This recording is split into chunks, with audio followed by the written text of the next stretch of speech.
Young entrepreneur spirit. Yes, never give up. Assalamualaikum warahmatullahi wabarakatuh. Kembali lagi kita di podcast UKM Kewirausahaan. Saya Nur Hayati, pengurus dari tim Pusat Kewirausahaan Mahasiswa. Nah, di podcast episode kelima kali ini sedikit berbeda dengan episode-episode sebelumnya. Mungkin teman-teman sudah mengetahui sendiri, di episode-episode sebelumnya kebanyakan pematerinya berasal dari eksternal. Tentunya dari pebisnis muda. Nah, pada episode kali ini kita bersama pengurus UKM Kewirausahaan periode 2020-2021 yang sebentar lagi pasti akan menjadi demisioner. Coba kita perkenalan dulu deh, mulai dari ketua umum dulu, silakan. Halo, perkenalkan nama saya Wanda Sukma Pratiwi. Saya dari Prodi Agribisnis. Di sini saya sebagai Ketua Umum UKM Kewirausahaan periode 2020-2021. Baik, perkenalkan nama saya Ramadan Billy. Saya mahasiswa dari Prodi Agribisnis semester 5. Saya di sini sebagai Wakil Ketua Umum dari UKM Kewirausahaan. Baik, perkenalkan nama saya Melandia Yulantari, bisa dipanggil Melandia. Saya dari Prodi Manajemen Bisnis Pariwisata. Di sini saya menjabat sebagai Sekretaris Umum 2. Baik, perkenalkan nama saya Anisatul Hanifah, bisa dipanggil Anissa. Saya mahasiswa dari program studi Manajemen Bisnis Pariwisata. Saya di sini menjabat sebagai bendahara di UKM Kewirausahaan. Nah, gimana guys? Pasti followers IG UKM Kewirausahaan sudah tidak asing dengan wajah-wajah mereka. Karena pastinya sering muncul nih di postingan Instagram KWU Poliwangi. Apalagi Mbak Wanda sama Mas Billy. Oke, langsung saja yuk kita ngobrol-ngobrol santai. Pastinya kita akan membahas seputar kepengurusan UKM Kewirausahaan periode 2020 dan 2021. Oke, yang pertama kita akan ngobrol-ngobrol bareng Ketua UKM Kewirausahaan kita, yaitu Mbak Wanda. Gimana Mbak Wanda kabarnya? Alhamdulillah baik. Alhamdulillah. Jadi gini Mbak Wanda, saya ingin menanyakan alasan Mbak Wanda, kenapa sih Mbak Wanda itu mau mengajukan diri sebagai Ketua UKM Kewirausahaan periode 2020-2021? Baik, jadi awalnya itu ini merupakan sejarah karena ini sangat panjang. Karena yang pertama itu, ini boleh kan Mbak, aku ceritain mulai dari bercandaan sampai akhirnya jadi? Boleh silakan Mbak Wanda. Oke, baik. Jadi dulu itu waktu menjadi anggota atau menjadi pengurus di tahun 2020. Nah, di situ itu ada kegiatan proker, aku lupa itu proker apa, dan di situ itu aku sama Mas Billy itu sebenarnya cuma bercanda. Nah, kita itu kayak gurau, kayak aku bilang gini ke Mas Billy, Mas Bil, aku jadi ketua di Hima dan Mas Billy jadi wakilku. Itu hanya bercandaan. Nah, Mbak Nur ini juga termasuk bercandaan pada acara itu. Aku bilang, Mbak Nur nanti jadi sekretarisku ya Mbak, kayak gitu. Awalnya tuh bercanda gitu. Nah, kemudian itu waktu pendaftaran ketua umum, itu sebenarnya aku nggak berminat untuk menjadi ketua umum di UKM Kewirausahaan. Dan pada saat itu ada seseorang yang menghubungi saya gitu untuk menjadi ketua umum atau menyalonkan. Nah, waktu itu aku menolak. Aku nolak karena aku mikir aku masih belum cocok untuk menjadi ketua. Seperti itu, dan aku belum cocok untuk memimpin orang banyak. Dan selain memimpin orang banyak itu, aku juga mikir aku ini belum jago gitu di bidang bisnis, itu masih kurang ilmuku. Nah, terus anak ini tuh selalu kayak ayolah maju gitu. Terus dia bilang, menurut kami tuh KWU itu seperti apa sih? Pertamanya dia tanya seperti itu, kemudian tak jawab. KWU itu kalau menurut aku bersejarah banget buat aku karena di sana aku bisa merubah yang awalnya aku itu pemalu sekali. Mungkin Mbak Nur ini kan teman sekelasku, pasti dia kenal sama aku. Pertama kali aku masuk di prodiku di agribisnis itu, waktu perkenalan itu aku kayak keringat dingin, terus kayak gugup, pokoknya kayak orang nggak jelas gitu wes pokoknya. Terus waktu aku ikut di UKM Kewirausahaan itu aku kayak bisa merubah kelemahanku jadi kelebihan. Nah, sekarang di apa ya? Intinya di KWU itu banyak perubahan buat diri aku. Selain itu, aku juga bilang KWU itu kayak aku anggap rumahku sendiri. Dan jujur, kalau boleh jujur, antara prodiku yang sebenarnya itu rumahku malah apa ya? Kayak berbeda gitu. Malah kayak KWU ini rumahku dan prodiku itu kayak biasanya kayak gitu. Sebenarnya itu kan kayak prodi rumahku dan KWU itu ya cuma gimana ya UKM lah kayak gitu. Tapi itu berbeda kalau di aku, nggak tahu kenapa aku gitu. Dan dia tuh bilang, kamu mau nggak kalau KWU itu berantakan? Dia bilang kayak gitu. Nah, siapa sih yang mau rumahnya berantakan? Pasti kan nggak mau. Nah, jadi dari sana aku kayak apa ya mikir gitu, gimana ini tawarnya tak terima apa enggak, dan akhirnya tak terima. Dan kemudian aku sama Mas Billy diskusi, gimana Mas Bil mau maju apa enggak, dan alhamdulillahnya akhirnya kita berdua memutuskan untuk maju di UKM kewirausahaan kayak gitu. Jadi dapat dikatakan aku sama Billy ini yang awalnya bercanda tapi jadi kenyataan. Wah, jadi pengalaman Mbak Wanda itu di UKM kewirausahaan sendiri itu sangat-sangat besar sekali ya Mbak Wanda, sehingga bisa membawa perubahan buat diri Mbak Wanda sendiri dan juga orang-orang lain di sekitar Mbak Wanda. Iya Mbak. Jadi dari sini kita bisa menyimpulkan bahwasanya bagaimana sih caranya memimpin itu? Kita tidak perlu memiliki ilmu yang sangat-sangat tinggi ataupun ilmu yang sangat-sangat banyak, tetapi niat dan juga tekad kita untuk membawa perubahan kepada diri sendiri dan juga orang lain. Oke, terima kasih Mbak Wanda atas sharing-sharing ilmunya juga barusan kepada teman-teman yang menonton podcast.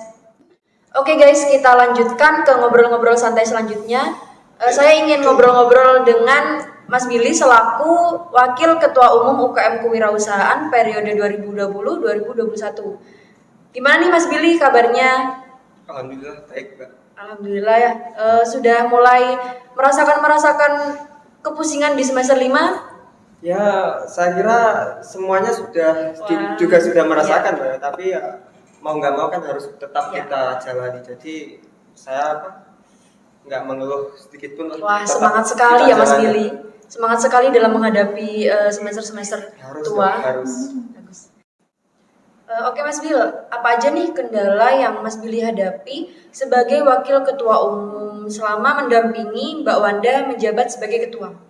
Baik, di sini mungkin kendala yang paling sering yang saya hadapi adalah itu miskomunikasi. Di mana miskomunikasi ini sering terjadi dikarenakan dari beberapa panitia itu waktu rapat itu tidak mengutarakan pendapat gitu, atau tidak ada koordinasi di grup maupun koordinasi secara langsung gitu.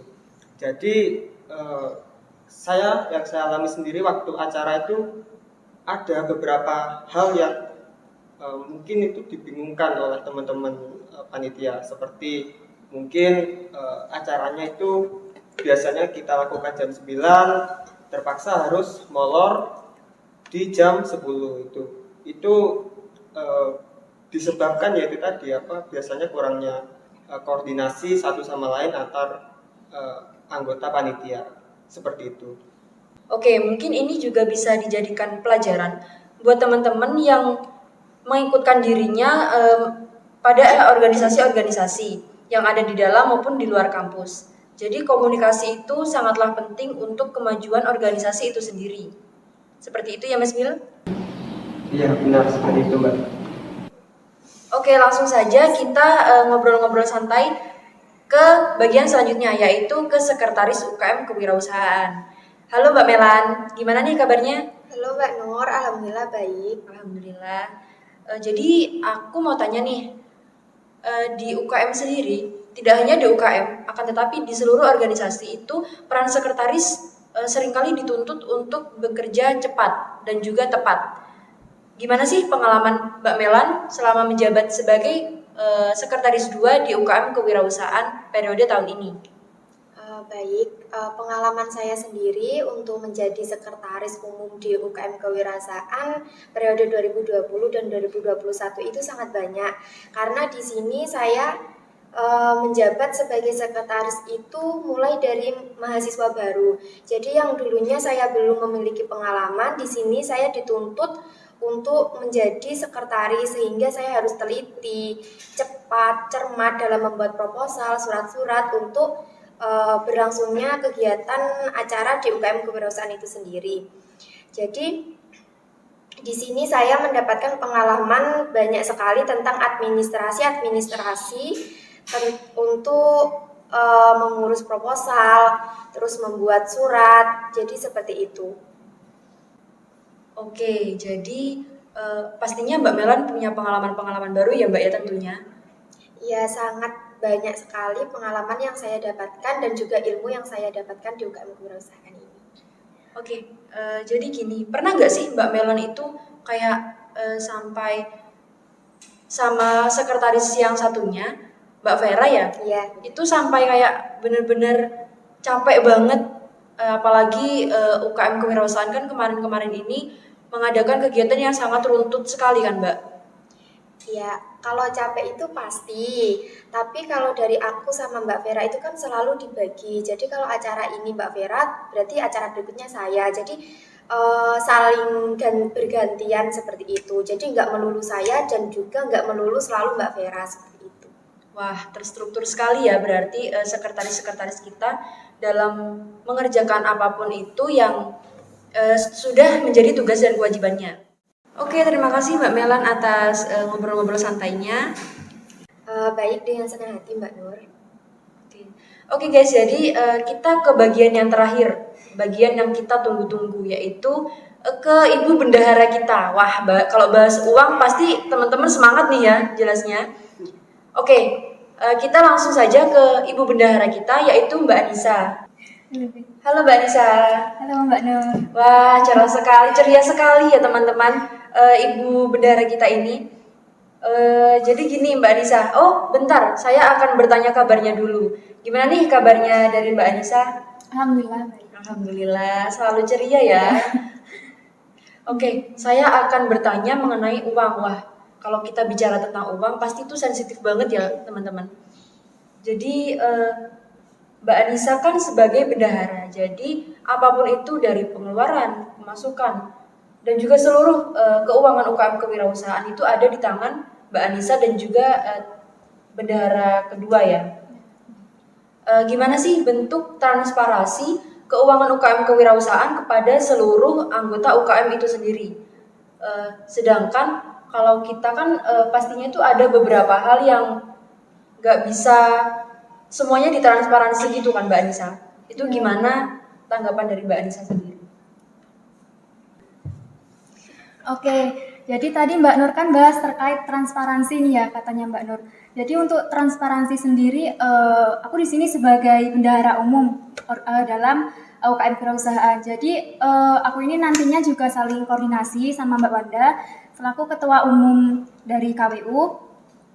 Jadi nantinya itu kayak seperti pemasukan maupun pengeluaran. Nanti aku juga tanya-tanya ke Mbak Wanda. Jadi kalau teman-teman itu Mbak, aku mau minta uang sekian gitu. Jadi aku juga tanya juga ke Mbak Wanda kan, Mbak ini ada ada yang minta uang seperti itu.